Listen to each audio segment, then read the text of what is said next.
Kurang dari 7 bulan lagi, masyarakat Jakarta akan memilih pemimpinnya lewat penyelenggaraan pilkada. Sejumlah nama sudah dilekatkan akan menjadi calon gubernur Jakarta. Nama calon presiden di Pilpres 2024 Anies Baswedan disebut masih memiliki peluang besar untuk kembali dicalonkan di Pilkada Jakarta. Saat ditanya wartawan langkah apa yang akan diambil Anies menjelang Pilkada Jakarta, mantan Gubernur DKI Jakarta itu enggan berkomentar banyak. Semua yang menyangkut langkah berikutnya kasih jeda sebentar.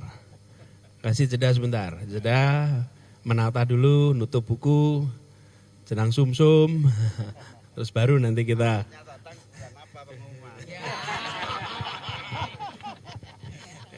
Nanti ini dah, biasanya Gus Imin tuh, Gus Imin tuh istikharahnya mantap. Jadi kita nunggu istikharahnya Gus Imin dulu.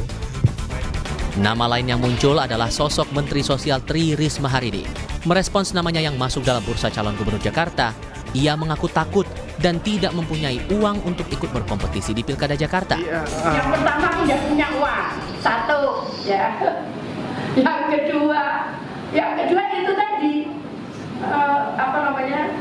Yang kedua aku nggak berani aku ngomong.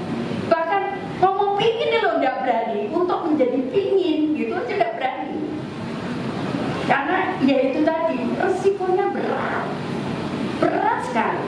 Berkali-kali saya ditawari, bahkan pernah suatu kali saya sampai saat itu saya bicara di Prancis, di Paris, saya tidak berani pulang hanya karena ditunggu orang untuk dicalonkan. Saya di sana sampai mestinya cuma 3 hari dari 10 hari. Sementara itu, analis komunikasi politik mengungkap sebenarnya ada nama lain yang sedang dipoles oleh partai politik untuk bisa ikut berkontestasi di Pilkada Jakarta, seperti Eko Patrio dan Rahayu Saraswati. Sebut saja misalnya Partai Amanat Nasional, mereka sudah mulai memunculkan nama Eko Patrio, ada Zita Anjani dan seterusnya. Bahkan di Gerindra itu beberapa waktu yang lalu muncul nama Saraswati, ya, Mbak Saras, yang saya kira memang kita cukup paham beliau adalah ponakannya Pak Prabowo, adalah ketua Tidar dan kemudian cukup berpengalaman dalam dunia politik. Bukan tidak mungkin nama seperti Mbak Saras akan disonding oleh Partai Gerindra sebagai kejutan, sebagai sosok yang sangat mungkin untuk memenangkan pertarungan di Jakarta. Oleh karena itu bagi saya sampai bulan Agustus, karena Agustus ini adalah masa pendaftaran pilkada, adalah masa di mana semua partai sedang melakukan beauty contest sebenarnya, mencari kader-kader terbaik mereka. Dalam hasil survei berbagai lembaga survei, beredar pula nama-nama tokoh lain selain Anies dan Risma. Ada nama mantan Gubernur Jawa Barat Ridwan Kamil, Menteri Ketenagakerjaan Ida Fauziah, serta Bendahara Umum Partai Nasdem Ahmad Sahrodi. Tim Liputan Kompas TV, Jakarta.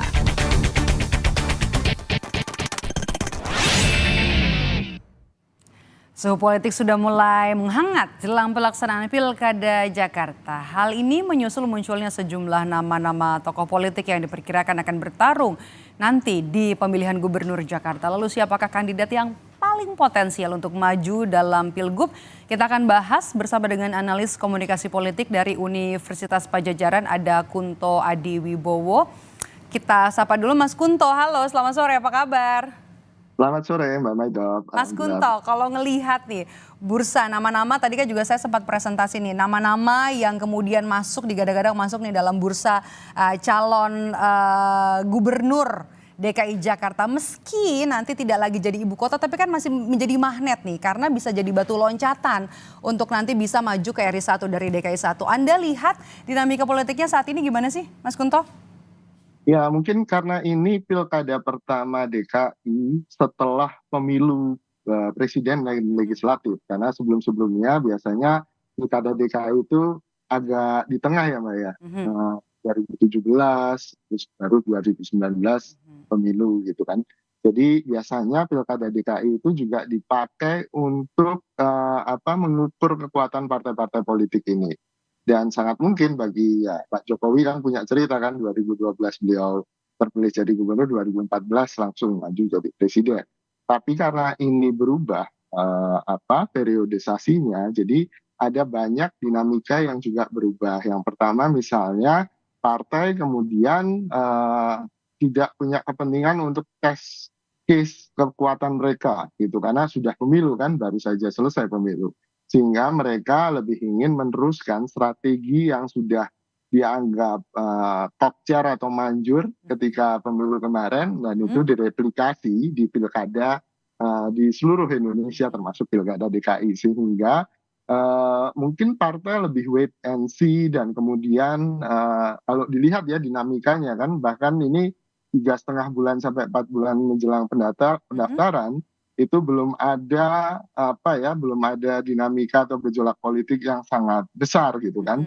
Ini pun nama-namanya juga masih sangat banyak, belum mengerucut jadi 4 atau mungkin 3 gitu. Ini masih sangat banyak, sehingga menurut saya partai-partai politik, karena sekarang kartunya ada di partai politik nih Mbak, gitu sampai pendaftaran gitu. Itu masih menunggu sih kalau menurut saya. Oke, menurut Anda kalau masih wait and see, tapi yang Anda lihat bagaimana komunikasi politik yang terjadi? Partai-partai mana sih yang mulai mesra nih?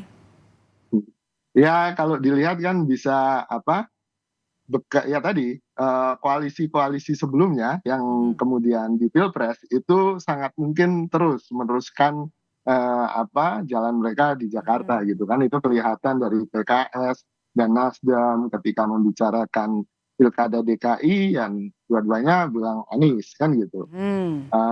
Walaupun PKB nggak masuk, ada nama Bu Ida, tapi kan kita tapi kan tahu koalisi perubahannya yang dari Pilpres sendiri kan sudah dinyatakan bubar. Terus dua partainya PKS kan juga bilang ini saatnya setelah mengusung Pak Anies dalam Pilkada DKI Jakarta 2017, kemudian juga mengusung Pak Anies di Pilpres. Sekarang gilirannya Pak Anies nih, kata Ahmad Syaihu, untuk mendukung kadernya PKS untuk maju di Pilgub Jakarta.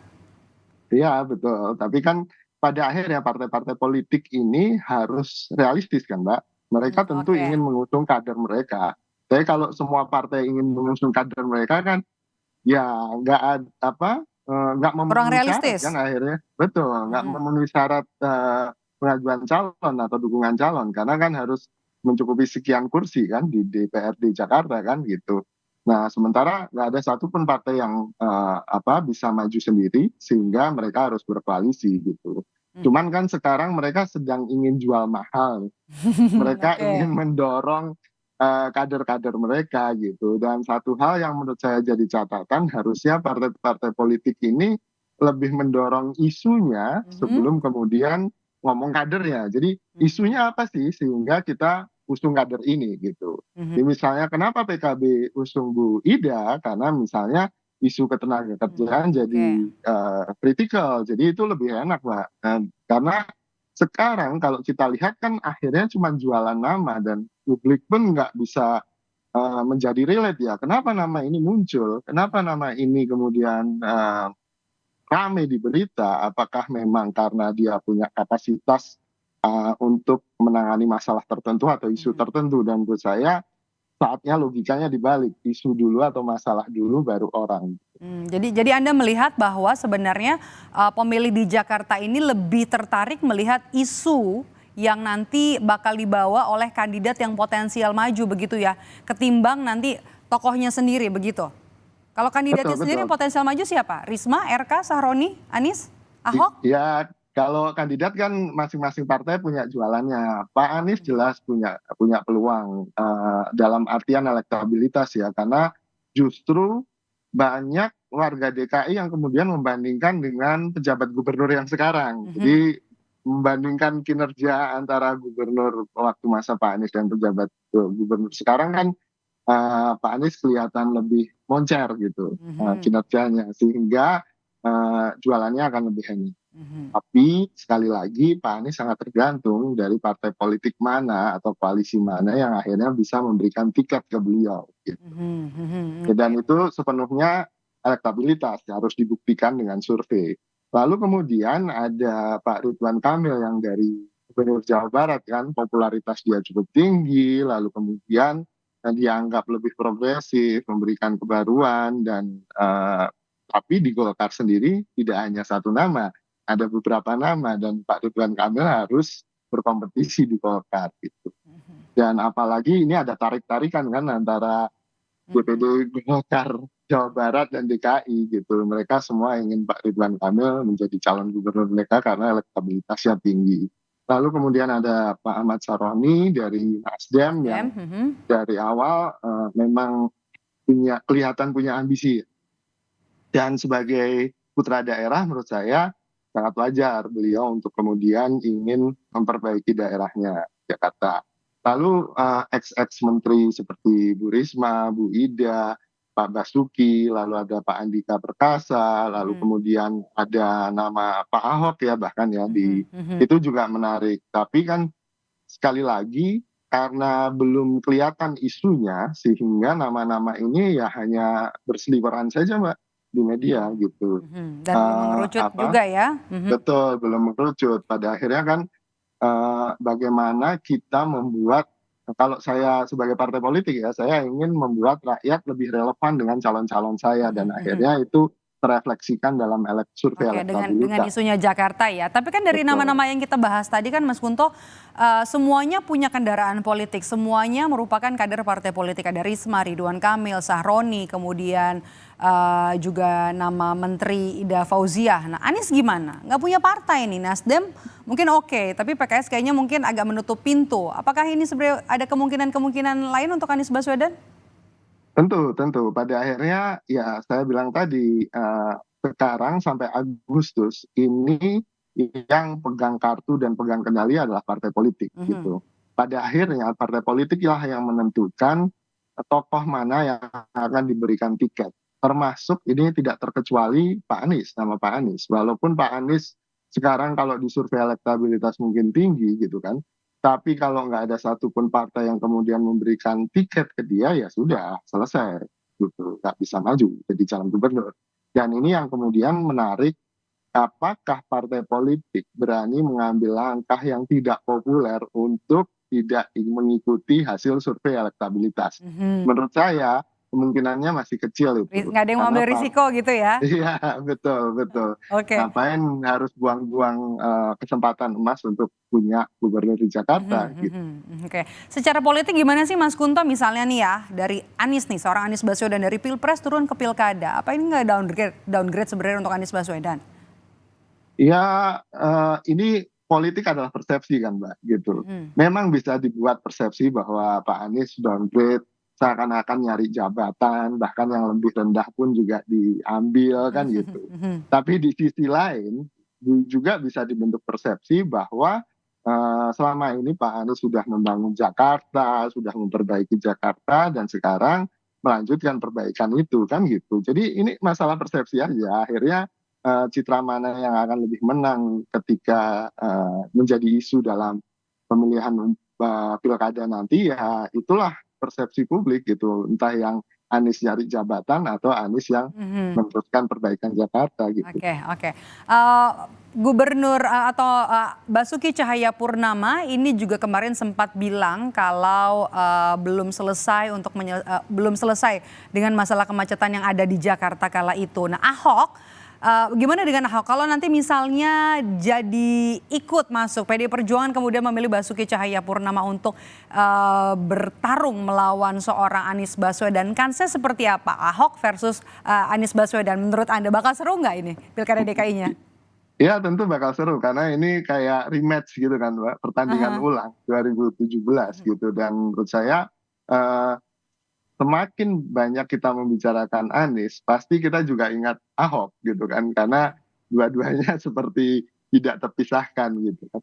Nah ini menarik ketika apakah dengan naiknya elektabilitas Anies Baswedan atau popularitas Anies Baswedan juga akan ikut mengerek popularitas Ahok sebagai antitesisnya Anies kan gitu. Ini kan menarik. Jadi siapa tahu kita benar-benar bisa mengetahui hasil bahwa misalnya tanpa isu penistaan agama nantinya gitu, bisa nggak Ahok menang atau jangan-jangan tetap Anies yang menang kan gitu. Jadi semua tesis tentang politik identitas itu bisa terpecahkan nanti kalau Pak Ahok juga ikut tampil. Dan yang kedua menurut saya yang harus dikejar oleh Pak Ahok, karena selama ini kan Pak Ahok sifatnya ada di belakang layar kan, jadi komisaris Pertamina gitu kan, tidak terlalu terlihat di publik. Harus bisa lebih banyak panggung begitu kalau mau serius. Betul. Jadi Pak Ahok harus mengejar ketertinggalan itu gitu Mbak, untuk Oke. kemudian bicara soal kemacetan, solusinya apa, dan harus lebih banyak kemudian berinteraksi dengan publik. Oke, kalau untuk koalisinya dari partai kemungkinan untuk duel antara Ahok dan juga Anies kansnya seberapa besar nih? Kalau dulu kan Ya. Jokowi Ahok kan didukung Gerindra PDIP ya? Betul. Sangat mungkin kan Ahok kemudian juga masih mungkin menggandeng Gerindra kan gitu, karena ada kedekatan antara PDIP dan Dengan kemudian Gerindra. Gerindra yang sedang dibangun sekarang gitu. Jadi sangat mungkin itu PDIP Gerindra juga masih jadi bisa jadi koalisi, atau mungkin dengan partai-partai yang lain gitu kan, entah itu P3, entah itu dengan PAN, bahkan Golkar. Jadi kalau menurut saya sangat mungkin kocok ulang koalisi itu juga terjadi di pilkada-pilkada nanti Mbak. Gitu. Oke, baik. Kita tunggu nanti seseru apa bursa dari calon gubernur Jakarta di 2024. Terima kasih sudah bergabung bersama kami, analis komunikasi politik dari Universitas Padjadjaran Mas Kunto Adiwibowo. Saya selalu Mas Kunto.